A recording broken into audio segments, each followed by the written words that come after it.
Assalamualaikum warahmatullahi wabarakatuh. Kembali lagi bersama saya Hendriyanti Kartikasari pada mata pelajaran Bahasa Indonesia untuk kelas 7 di SMP ITA Salam Sanden.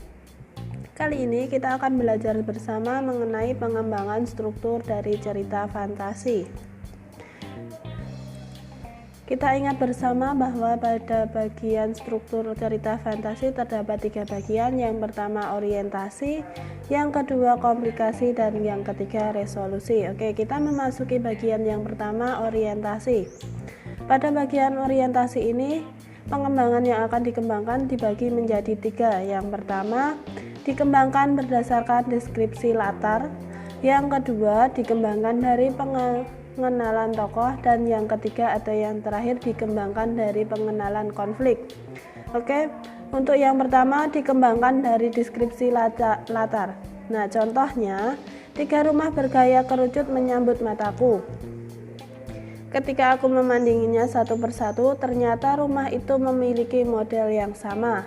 Hanya satu hal yang membedakan ketiga rumah itu, warna pintunya. Setiap pintu mengikuti gradasi warna seperti yang kulihat di custom color laptopku. Nah, latar yang dibangun di sini adalah rumahnya dan warna-warna dari rumah itu. Oke, contoh yang kedua, tahun ini negara ultra sedang dilanda kesedihan. Putri Geska sakit parah, sudah beberapa dokter ternama datang ke negara ultra. Namun hari demi hari keadaan Putri Geska semakin lemah. Kerajaan yang dulunya diliputi kegembiraan sekarang terasa sangat menyesakkan karena kesedihan. Nah, latar yang dibangun di sini adalah latar suasananya, negara ultra yang dilanda kesedihan. Oke, memasuki bagian yang kedua, dikembangkan dari pengenalan tokoh. Contohnya, alien berhidung mancung dengan hidungnya yang menjulang, ia mengendus sekeliling.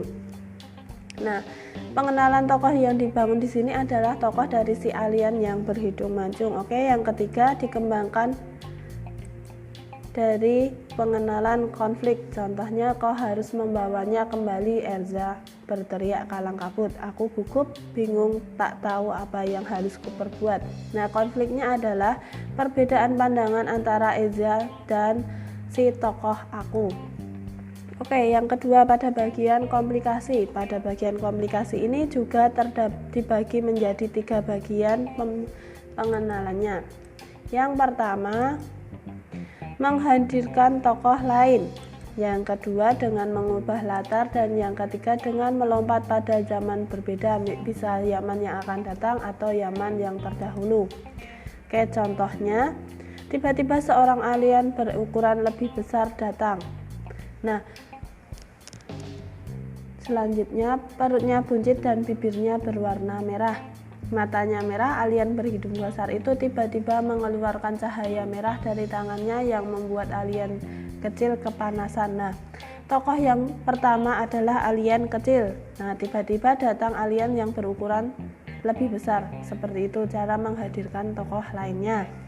Yang selanjutnya dengan mengubah latar. Contohnya, laut yang tadinya tenang dan berwarna biru muda kehijauan bergelombang dan berbuih. Peralihan latarnya adalah dari tenang dan berwarna biru muda kehijauan menjadi bergelombang dan berbuih. Oke, yang selanjutnya atau yang ketiga adalah melompat pada zaman yang berbeda. Contohnya, di tengah saya asik mengamati candi, tiba-tiba bumi berguncang dan blum. Saya terdorong ke sebuah tempat kemilo yang serba keemasan. Nah, di sini penggambaran zaman yang berbedanya adalah dari mengamati candi di suatu tempat tiba-tiba langsung menuju sebuah tempat yang berbeda lagi, seperti itu. Oke, yang ketiga atau yang terakhir adalah bagian resolusi.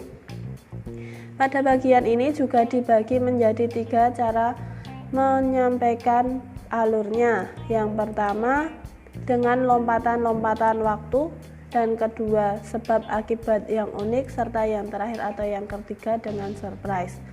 Oke, contoh yang pertama lompatan waktu. Misalnya 2 tahun kemudian Varta telah sampai di galaksi Andromeda dan bertemu dengan Ozzy.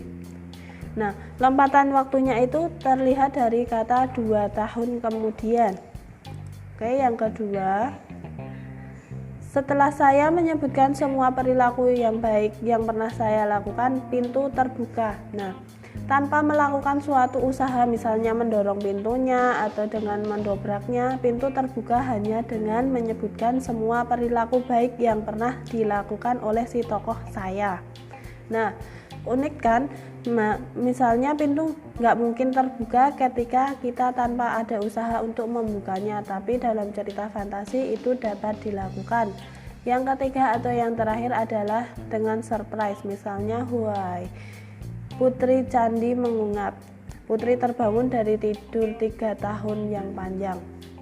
Nah, ketika di dunia nyata seseorang yang tidur lebih dari 1 hari atau misalnya 3 tahun itu adalah sesuatu yang tidak mungkin. Misalnya kalau di dunia nyata sudah dianggap meninggal, nah di sini bisa dibangkitkan lagi. Seperti itu bentuk surprise-nya.